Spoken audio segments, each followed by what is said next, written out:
Boston Blackie, starring Chester Morris. A string of valuable pearls was stolen sometime today from this shop. Huh? I personally took them out of the safe and put them in the showcase this morning. Might be an inside job. How about your employees, Mr. Gordon? Well, just those two women you see behind the counters, that's all. Huh? Mrs. Phillips, the short, gray-haired woman, has been here 20, came with us 18 years ago. And I trust both of them implicit bonded delivery service. And nobody came into the shop today except regular customers, eh? Nobody came in just to look around? Well, not today. And we always pay particular attention to strangers. Do you have any kind of a record of people who did come in? Yes, we have a complete list. You see, when someone comes in to have something repaired, we give him a receipt and keep the duplicate. And when anyone purchases an article, well, naturally, we enter that in our records, too. Good. I'd like to see. Yes, Mr. Gordon. Bring me today's sales records, please. Yes, sir. That list might give me a lead, but with my luck, I doubt it. Here's the list, Mr. Gordon. I'll take that, Mr. Phillips. Yes, sir. Let's see, Mrs. Van Dyke Smythe, George Ellis, Lady Mary Andrews. Let's see now. Hey, this name here. Is this man a customer of yours? Oh, yes, sir, for many years. He was in about noon to get suspicious of him. Mr. Gordon, when a string of pearls is missing from a certain store and a certain party was in that certain store and that certain party's name is Boston Blackie, I'm suspicious.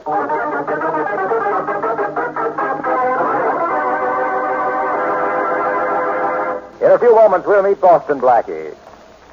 And now to the latest adventure of Boston Blackie. Enemy to those who make him an enemy, friend to those who have no friend.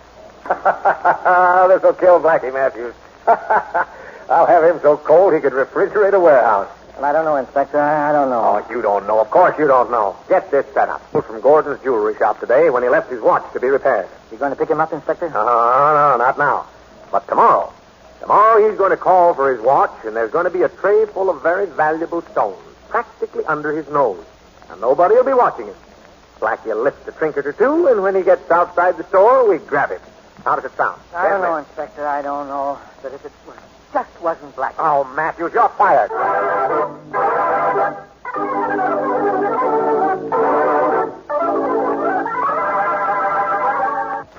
Blackie. Hey, Blackie.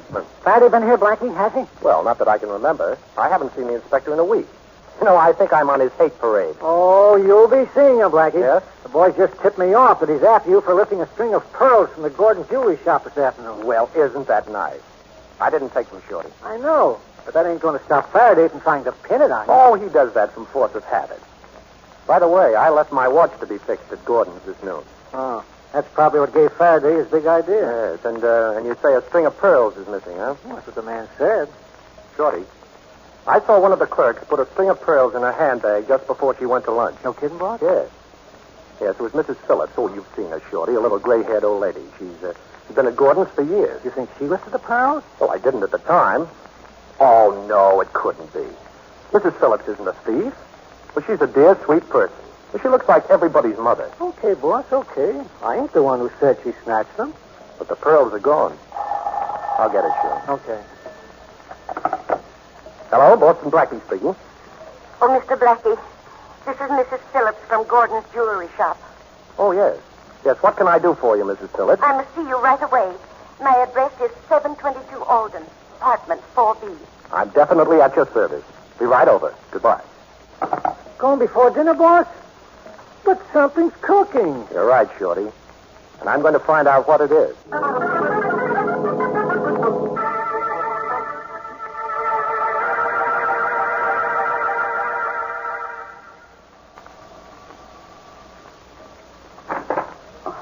Good evening, Mr. Blackie. How do you do, Mrs. Phillips? Won't you come in? Thank you. I'm sorry Mr. Phillips isn't here. Lodge nights, you know.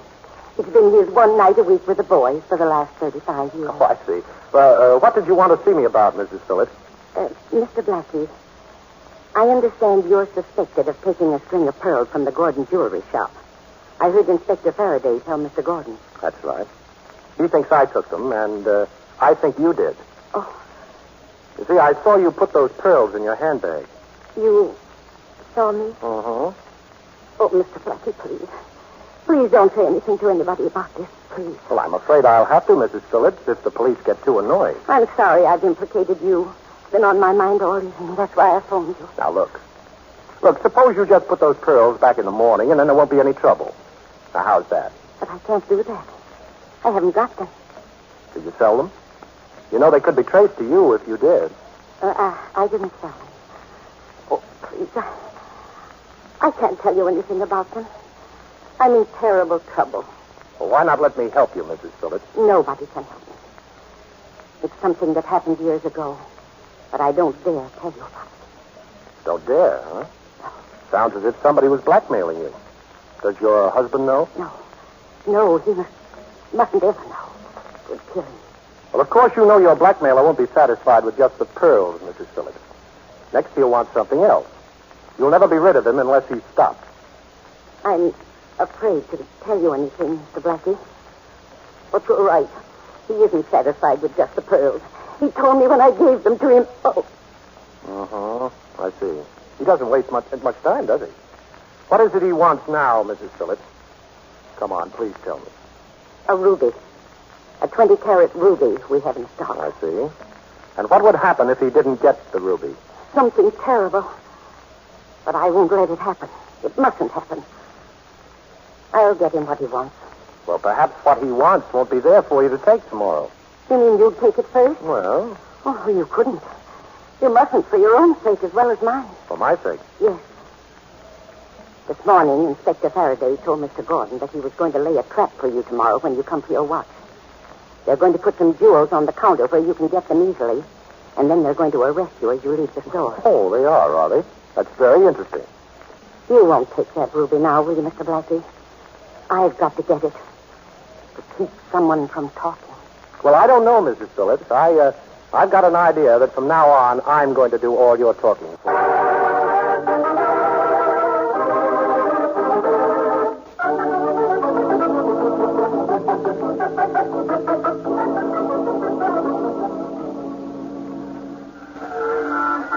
Matthews, all your cops out of sight? Yes, sir. Hey, there's Blackie's car now, just coming along the street. You see it? Yeah, almost opposite the store. He's driving pretty slow. Come on, Matthews. Let's get out of sight. Okay. Blackie, you're crazy. Here we were yesterday minding our own business. No pearls, no rubies, no trouble. Now where are we? Right in front of Gordon's jewelry store. And we're about to stop, Shorty. And we still have no pearls, no rubies, but plenty of trouble. And I'm afraid we're going to have more. You mean you're going across the street to Gordon's and lift that ruby like you said? Certainly. Mrs. Phillips is in trouble, and I'm going to help her. Uh-huh. I'd like to meet whoever's blackmailing that lovely old lady, Shorty. And that ruby is going to be my introduction. Okay. So you meet him, so you take care of him. That old lady still stole the pearls. That's still a crime. I'll get those pearls back. And give her the ruby to put back, too. Then nobody will be hurt. Except our blackmailing friend. Well, what about the trap Faraday set for you? Oh, that? Well, that makes it more interesting, Shorty. You see this cigar? Yeah, sure, I see it. Well, look. The center is hollowed out. Uh-huh. That's why you're here. You brought me along because the center of the cigar has a hole in it? That's right. Now, when I come out of the store, I'll be smoking a cigar, and when Faraday grabs me, I'm going to be so surprised, I'm going to drop it. And you're going to pick it up. Me, boss? Mhm. I'm going to pick up a butt just like the old days? That's right, Shorty. And you're going to take very good care of it. Because in that hole in the cigar, there's going to be a 20-carat ruby. So long. Okay, Blackie. Good luck. Thanks.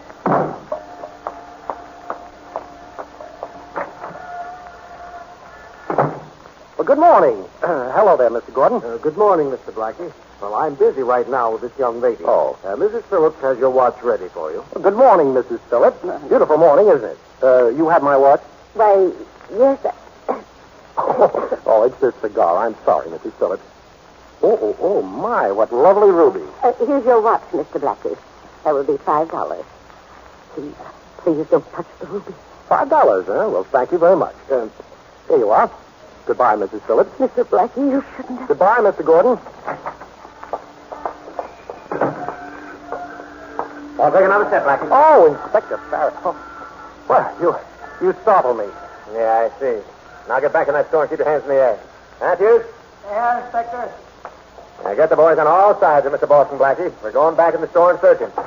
Hey, the ruby's missing. No. He took the ruby. Take it easy, Mr. Gordon. Of course he took it. I told you he would, didn't I? Yes, but when will I get it back? Just as soon as we search Blackie. Which we're going to do in the back room right now, Mr. Gordon. Boys are ready, Inspector. Good. Well, it's nice of you, Inspector, to have provided a police escort back into the store. Don't mention it, Blackie. You make bad bargains. What do you mean? You've only had that ruby 30 seconds, and it's going to cost you 30 years. Now, let's get back in the other room and start this search. By the way, Inspector, don't forget to look in my pocket.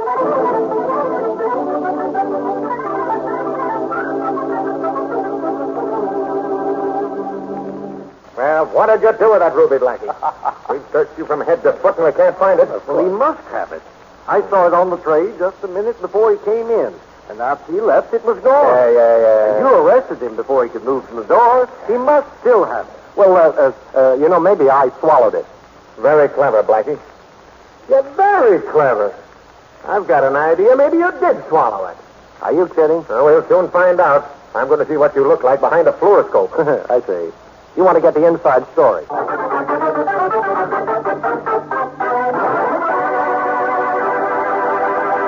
Well, it seems as though Boston Blackie's plan to steal the ruby might have suffered disaster. However, we'll see about that in a moment. And now back to Chester Morris as Boston Blackie. In order to deal with the unknown man who is threatening aged Mrs. Mary Phillips, Boston Blackie has stolen a 20-carat ruby from the Gordon jewelry shop and hidden it in a cigar. Inspector Faraday has been unable to find the ruby, but now has an idea that Blackie has swallowed it. I didn't swallow the ruby, Inspector. I'm strictly on a milk diet. You'll see, Blackie. As soon as you stand in back of that machine. Faraday, the fact that the ruby was 20 carats is throwing you a little. You see, a ruby is completely indigestible, believe me. Very funny. Now get back of that machine, Blackie. All right. But supposing the ruby doesn't show up. Am I excused for the rest of the day, teacher? Get back of that fluoroscope. All right. Now, how's this? Yeah. Now just stand there. All right. Turn on the machine, Doc. Right. How do I look, Inspector? It's an improvement. I can't. How does this work, Doc? Any object such as a ruby will show up clearly if he has swallowed it. You see anything? Now, don't tell me you see a strange man and I'm going on a date. Me neither. Okay, turn it off. Come on out, Blackie. All right, put your shirt on and then beat it. I can't hold you. Oh, bless you, Faraday. Bless you know, it takes a big man to know when he's licked. I'm not licked yet. That's what I mean. Good day, gentlemen.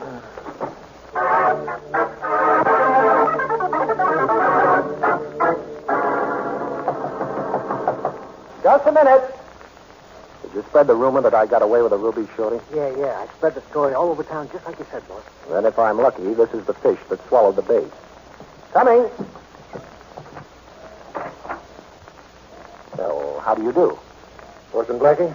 Yes, that's right. My name's Tom Elliott. I'd like thanks. All right if I sit down? Certainly. Make yourself at home.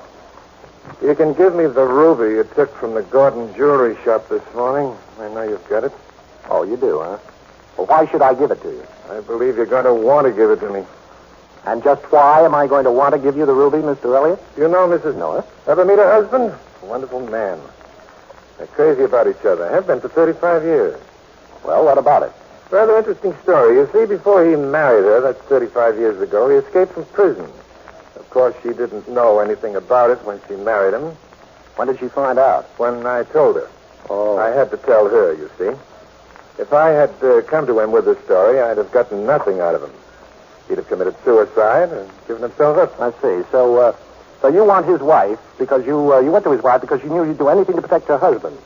Even steal to keep him from going back to jail. Is that right? Yeah, that's right. And her long and trustworthy service in the Gordon shop completed the setup. Well, you know, that's just about the way I figured it. Only I didn't know the details. I told them to you for one reason. Yes? If you don't give me the ruby, I intend to turn John Phillips over to the police. Well, do I get it, Blackie? You get it. Good, and I don't want any interference from now on, either. Let's understand that, too. I understand. All right, here's the stone. Now get out of here before I forget that your scheme is foolproof. Goodbye, Mr. Blackie. You're a very...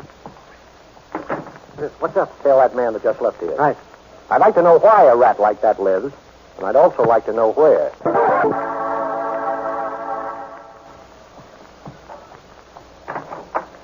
Mr. Blackie. Oh, hello, Mrs. Phillips. May I come in? Please do, Mr. Blackie. Thanks. The police didn't find the ruby? No, of course not. But your friend, Mr. Elliott, called on me. He told you? Everything. Now, look, Mrs. Phillips. I guess maybe I'm a sentimental sort of a fella, but I believe anybody who's gone straight for 35 years is entitled to a break. Oh, it sounds so wonderful to hear you say that. Why, there's a story in the papers almost every week about some governor pardoning a man who gives himself up after years of going straight. Well, providing he hadn't been convicted of a major crime. Well, you see, John had been gambling and signed it. Oh. I investigated his case. But of course, he doesn't know it. Well, he won't. Now, I think I have a plan that'll work. We have two things to do. Get back the pearls and the ruby and prevent Tom Elliott from talking. The first is easy. The second, well, we've got a slim chance. Is there anything you want me to do? Yes, definitely.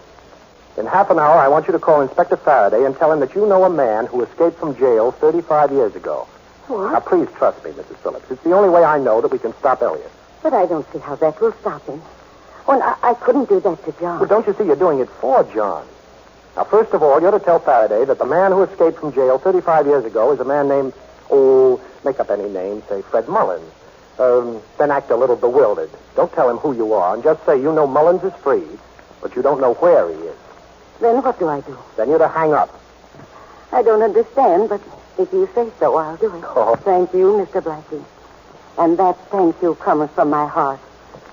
I was afraid my world had come to an end. Oh, Mrs. Phillips, this is only the beginning. Oh, come on. Let me see you smile. Yeah, that's better. Bye.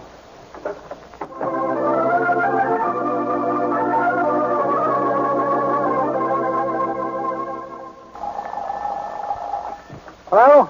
Shorty? Oh, hello, boss. Say, I got that guy's hideout peg. It's 1761 East 13th. Apartment 6B. Good. Now listen, Shorty.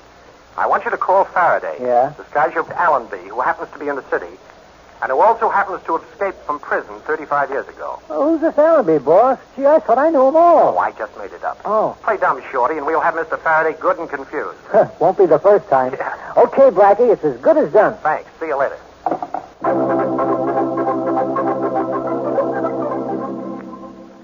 Inspector Faraday, I have some information. Yeah, who is it? Oh, that ain't important, but there's something that is. Huh? You know, I know a man who escaped from jail 35 years ago, and his name is Edward Allenby. Yeah? It'd be a feather in your cap if you arrested him. Look, I got enough feathers now to be an Indian chief. Where is this Allenby? I don't know. What jail did he bust out of? I don't know that either. What is this, April Fool's Day? Goodbye. Faraday talking. I just wanted to tell you, Inspector, that a man named Fred Mullins escaped from jail 35 years ago. You can find him if you hurry, but I don't know where you're to hurry to. Goodbye. Hey, wait a minute. What is this, an epidemic of crackpots? Hello? You hung up. Yeah, Faraday speaking. This is Blackie, Inspector. Oh. I've got a tip for you. I know a man who escaped... If you're going to tell me about somebody who was supposed to have broken out of jail 35 years ago, Blackie, I'll wring your neck. All right, Inspector, all right. Then I won't tell you. Goodbye.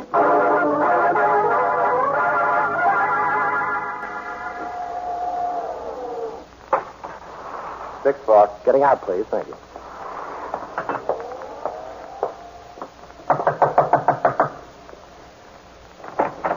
Postman Blackie. Oh, no, you don't, Elliot. No closing doors in people's faces. It isn't polite. You mind if I come in? What do you want here? Well, I want that ruby I loaned you and the pearls Mrs. Phillips gave you yesterday. Oh, you do, eh? Uh-huh. You see, Mrs. Phillips is going to put them back in the store tomorrow morning when Mr. Gordon can find them.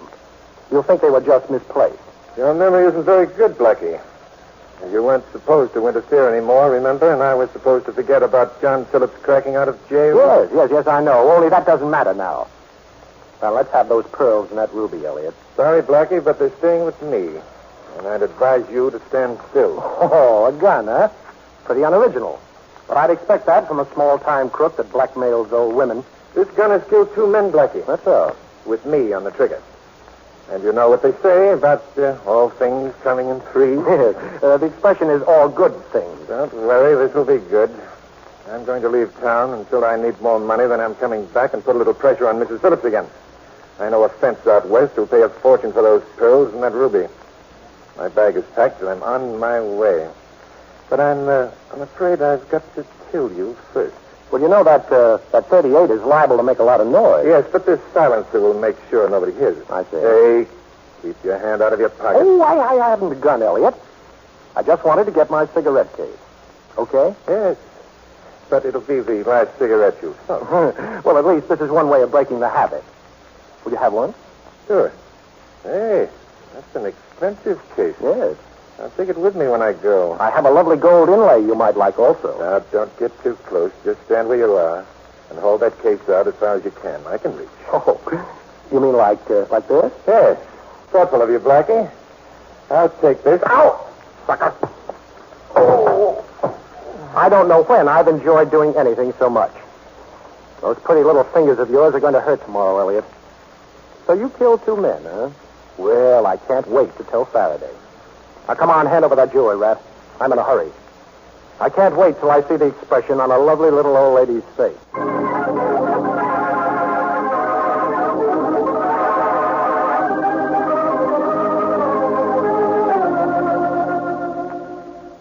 All right. Faraday, you've got me in jail, and I suppose you're sending my fingerprints out west. That's right, Elliot. Blackie finally got around to doing me a favor. You've got a little record in this city, too. You didn't tell Blackie that. I think we've got a priority on you. Doesn't matter where I go to jail.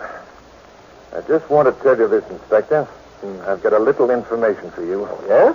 Yes. I know a man who escaped from jail 35 years ago. You too? Look, Elliot, if I hear one more word out of anybody about some guy who was supposed to have busted out of jail 35 years ago, I'll bust that guy in half.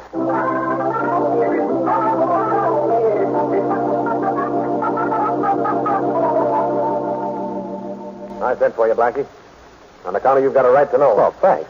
I sent this Elliot's fingerprints out west, and he's wanted for 2 murders, just as you said. Uh-huh. And for one right here in this city, too. No. Thanks for the tip, Blackie. How did you manage to catch up with him? Oh, a little old lady told me. Huh? Yes, so I put 2 and 2 together to coin a phrase, and I said to myself, dear old Faraday. He's been so nice to me lately. What better way of showing my appreciation than to make him a present of a murderer? Thanks, Blackie. Oh, not at all, old man. But by the way, now that you've looked inside my heart, certainly my stomach, did you ever recover the pearls and the ruby? Oh, yeah. Didn't you hear what happened? No. Well, Gordon called to tell me that they were right in the shop all the time. No. Yeah, can you beat that? Old Mrs. Phillips, who works there, found them in another drawer. Well. And they lived happily ever after. What'd you say? Oh, nothing. I just said they lived happily ever after.